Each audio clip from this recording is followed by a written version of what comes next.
भगवान विष्णु के कूर्म अवतार की कथा। भगवान विष्णु ने विश्व कल्याण तथा धर्म की रक्षा करने के उद्देश्य से कई अवतार लिए, जिनमें से उनका कूर्म अवतार द्वितीय अवतार था।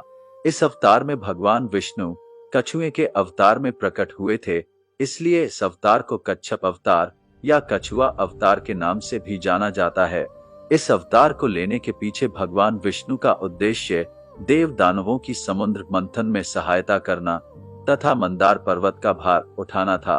आज हम भगवान विष्णु के द्वितीय अवतार कूर्म अवतार की कथा के बारे में विस्तार पूर्वक जानेंगे। एक समय जब देवताओं को अपनी शक्ति का अत्यधिक अहंकार हो गया था, तब उन्होंने ऋषि दुर्वासा का अपमान किया था। इसी से क्रुद्ध होकर ऋषि दुर्वासा ने देवताओं को शक्तिहीन होने का श्राप दे दिया था। इसके पश्चात देवताओं की शक्ति दानवों के समक्ष कम हो गई थी, जिस कारण दानवों के राजा बलि ने देवराज इंद्र को पराजित कर दिया था। अब तीनों लोकों पर दानवों का राज हो गया था तथा चारों ओर अधर्म बढ़ने लगा था। ये देखकर देवता अत्यधिक विचलित हो गए तथा भगवान विष्णु के पास सहायता मांगने पहुंचे। जब हताश देवतागण अपनी परेशानी लेकर भगवान विष्णु के पास पहुंचे, तो श्रीहरि ने इसके लिए समुद्र मंथन का उपाय बताया। चूंकि प्रलय से पृथ्वी कुछ समय पहले ही उभरी थी तथा सतयुग का पुनः उदय हुआ था, इसलिए बहुत से अनमोल रत्न समुद्र की गहराइयों में छिपे थे। चूंकि समुद्र को मंथने का कार्य ना ही देवता अकेले कर सकते थे तथा ना ही दानव, इसलिए भगवान विष्णु ने इस कार्य के लिए दानवों के साथ मिलकर समुद्र मंथन करने तथा उसमें से बहुमूल्य रत्न पाने को कहा। साथ ही भगवान विष्णु ने देवताओं को बताया कि इसमें से अमृत भी निकलेगा, जिससे देवता अमर हो जाएंगे। अमृत को पीने से देवताओं की शक्ति दानवों से अत्यधिक बढ़ जाएगी तथा उन्हें अपना राज सिंहासन पुनः प्राप्त होगा।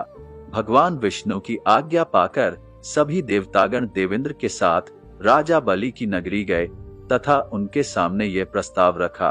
वैसे तो दैत्य गुरु शुक्राचार्य को देवताओं पर विश्वास नहीं था, लेकिन उन्हें उनका यह प्रस्ताव पसंद आया तथा इस कार्य के लिए उन्होंने अपनी सहमति दे दी।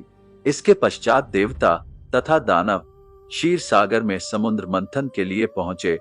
समुद्र का मंथन करने के लिए विशाल मदारी की आवश्यकता थी, जो उसे मथ सके। इसके लिए भगवान विष्णु ने अपने सुदर्शन चक्र की सहायता से मंदार पर्वत को काटकर समुद्र में रख दिया। इस पर्वत की सहायता से देव व दानव समुद्र को मथने का कार्य कर सकते थे। अब उन्हें इस पर्वत को घुमाने के लिए एक मजबूत रस्सी की आवश्यकता थी। इसके लिए भगवान विष्णु ने स्वयं अपना वासुकी नाग दिया। इस वासुकी नाग को मंदार पर्वत पर लपेटा गया। इसके मुख को दैत्यों की ओर रखा गया तथा पूंछ को देवताओं की ओर। अब समुद्र मंथन का कार्य प्रारंभ हो गया, लेकिन एक समस्या और आ पड़ी। चूंकि समुद्र बहुत विशाल तथा गहरा होता है तथा इसमें कोई पक्की भूमि नहीं होती, इसलिए मंदार पर्वत अंदर रसातल में जा रहा था। यदि वह डूब जाता तो समुद्र मंथन का कार्य अधूरा रह जाता। यह देखकर भगवान विष्णु स्वयं देव दानवों की सहायता करने के लिए अपना द्वितीय अवतार लेकर आए। इसके लिए उन्होंने कछुआ का अवतार लिया तथा मंदार पर्वत का भार अपनी पीठ पर उठाया। चूंकि कछुए की पीठ ठोस होती है, इसलिए मंदार पर्वत उस पर टिक गया। अब देव दानवों ने कई दिनों तक समुद्र मंथन का कार्य किया।